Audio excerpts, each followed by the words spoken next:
Саламатсызбы? Биздин каналга катталып, акыркы жаңылыктардан кабардар болуңуздар. Бийликчил партияга добуш бербегиле.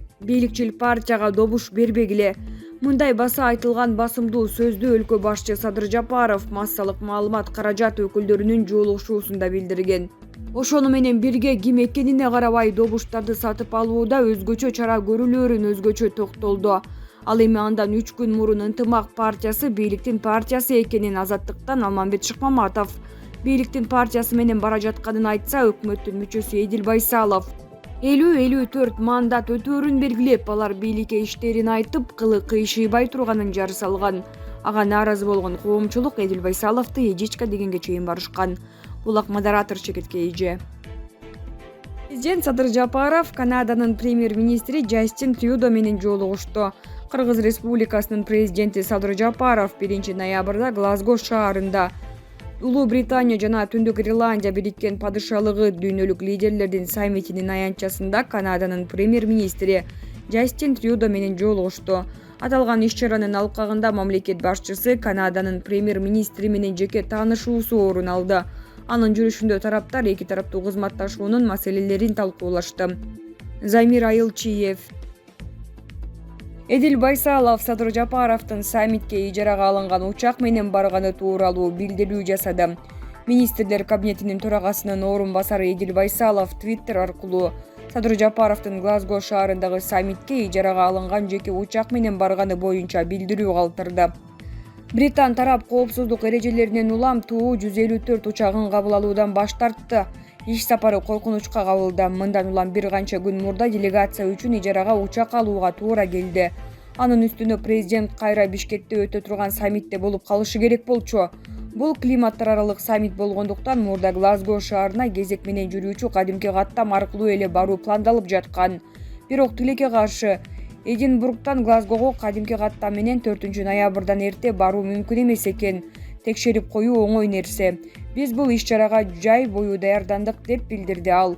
Ошондой эле мындай кадам ыңгайлуулукту сүйгөндөн же болбосо колдогу нерсени жактырбагандан улам жасалбагандыгын кошумчалаган. Эске салсак, Садыр Жапаровдун Глазго шаарына ижарага алынган жеке учак менен кеткени социалдык тармактарда талкууга алынып жаткан. Булак Супер Чекетке Эже. Жапаров менен Ислам өнүктүрүү банкынын башчысы кызматташтыкты талкуулады. Кыргыз Республикасынын президенти Садыр Жапаров 1 ноябрда Глазго шаарында Улуу Британия Королдугу жана Түндүк Ирландия Ислам өнүктүрүү банкынын президенти Мухаммед бин Сулейман Аль-Джасир менен жолугушту. Бул тууралуу президенттин басма сөз кызматы билдирет. Кыргызстан менен ИОБнын пандемиядан кийинки калыбына келтирүү мезгилиндеги жана климаттын өзгөрүү шартындагы кызматташтык жана өнөктөштүгүнүн маселелери талкууланды. Мамлекет башчысы белгилегендей, акыркы жылдарда эң бир курч көйгөйлөр болуп, мөңгүлөрдүн интенсивдүү эриши, суу ресурстарынын азайышы, кургакчылык, айыл чарбасында түшүмдүүлүктүн төмөндөшү, табигый кырсыктардын тобокелдигинин жогорулашы, транспорттук унаалардан улам абанын булганышы жана башкалар эсептелет. Президент Кыргызстан 2030 жылга чейинки улуттук деңгээлде аныкталган салымды кабыл алып, Париж келишимин жактаарын белгиледи. Садыр Жапаров эмиссияны азайтуу жана көмүртектин нейтралдуулугуна жетишүү максатында Ислам өнүктүрүү банкы менен айыл жана токой чарбасы, суу ресурстары жана чакан энергетика чөйрөсүндө энергетикалык инфраструктураны жаңыртуу долбоору боюнча кызматташууну кеңейтүүнү колдоого даярдыгын билдирди. Аны менен бирге мамлекет башчысы Глазгодон кийин улуттук деңгээлде аныкталган салымды жана климаттык инвестициялар программасын ишке ашыруу үчүн эки тараптуу форматта жана Жашыл климаттык фонд, климаттык инвестициялык фонд сыяктуу көп тараптуу механизмдердин алкагында кызматташууну активдештирүүнү сунуштады. Президент Садыр Жапаров Кыргызстанда көмүртектин нейтралдуулугуна жетишүү максатында Кыргызстанда ГЭСтердин, анын ичинде чакан ГЭСтердин курулушу башталганын белгилеп, бул багытта кызматташууга кызыктар экенин белгиледи. Мухаммед бин Сулейман Аль-Джасир Ислам өнүктүрүү банкынын Кыргызстан менен кызматташуусунун жогорку деңгээлин белгиледи. ИОБ президенти мындан ары да эки тараптуу кызматташуу чөйрөсүн кеңейтүүгө, ошондой эле эки тараптуу мамилени бекемдөө жана тереңдетүүгө даярдыгын билдирип, Ислам өнүктүрүү банкы өз эксперттерин Кыргызстандын министрлер кабинетинин эксперттери менен жолугушуп, биргелешкен долбоорлорду талкуулоо үчүн жөнөтөөрүн кошумчалады.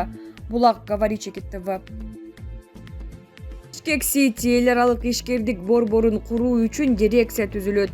Ишкердик борбор инвестициялык долбоорду ишке ашыруу жана ушул эле учурда өндүрүштүк кубаттуулукту топтоонун аянтчасы болот. Президент Садыр Жапаров Бишкек Сити эл аралык ишкердик борборун куруу долбоорун ишке ашыруу боюнча мамлекеттик дирекцияны түзүү жөнүндө жарлыкка кол койду. Бул тууралуу өлкө башчысынын маалымат кызматы билдирди. Дирекцияга төмөнкү функциялар жүктөлөт. Ишкердик борбордун долбоорун ишке ашыруу, ишкердик борбордун техникалык, экономикалык негиздемесин иштеп чыгуу, долбоорлоо жана куруу боюнча заказ берүүчү. Ишкердик борбор Кыргызстанда жана чет элдик компаниялардын, анын ичинде бизнес түзүмдөрдүн кызыкчылыктарын айкалаштырган. Борбор Азиядагы ири бизнес, маданий жана архитектуралык борборго айланмакчы, деп айтылат маалыматта. Ишкердик борбор инвестициялык долбоорлорду ишке ашыруу жана ошол эле учурда өндүрүштүк кубаттуулукту топтоонун аянтчасы болот. Булак Спутник Чекит КЖ. Баткендеги чек арадагы аймакка тажиктер курулуш иштерин жүргүзүп башташты. Баткен районунун Аксай айыл өкмөтү менен чектешкен Майский участогундагы аймакка тажик жарандары курулуш иштерин жүргүзүп жатканы аныкталды. Бул тууралуу 1 ноябрда облус жетекчилигинин укук, тартип, коопсуздук жана өзгөчө кырдаалдар бөлүмүнүн башчысы Мусурманкул Турсуматовго таянып Турмуш басылмасы жазды. Анын айтымында аталган факты боюнча Тажикстандын Хожо Алио айылындагы чек ара башчысы менен Көк Таш чек ара постунун башчысы сүйлөшүү жүргүздү. Тажик чек арачысы бул маселени жергиликтүү бийликтегилер чечиши керектигин айткан. Бул маселе боюнча Аксай жана Чорку айылдарынын башчыларынын сүйлөшүүсү орун алды. Чорку айылынын башчысы Майский аймагында орнотулган пайдубал калыбынын бекемдиги текшерилип жаткандыгын айткан. Алдын ала маалымат боюнча тажик жарандары көпүрө үчүн пайдубал салууга аракет кылып жатышат. Булак Сокол Чекит Медиа. Лавров Борбор Азия өлкөлөрүн Ооганстандан террорчулардын агып киришинен коргоо маанилүү. Орусиянын тышкы иштер министри Сергей Лавров Ооганстан менен коңшулаш өлкөлөрдө абалдын туруксуздашып кетишине жол бербөө мааниге ээ экенин билдирди. Бул тууралуу министр Россия 24 телеканалына берген маегинде билдирди. Лавров Борбор Азия мамлекеттериндеги кырдаал Орусия үчүн принципиалдуу мааниге ээ экендигин, анткени алардын Орусия менен эч кандай чек арасы жок экенин жана дээрлик бардык өлкөлөр менен визалык режим түзүлгөнүн баса белгиледи. Баарынан мурда кошуна өлкөлөрдөгү абалдын туруксуздашып кетишине, Ооганстандан террордук жана баңги коркунучтарынын агып келишине жол бербеш керек. Бул коркунучтарды Ооганстандын өзүнүн ичинде басып жок кылуу зарыл, деди министр. Ал Борбор Азия өлкөлөрүнүн туруктуулугу Орусия үчүн өзгөчө мааниге ээ экендигин баса белгиледи. Булак КЖ Чекит, Eurasia Today Чекит.ру.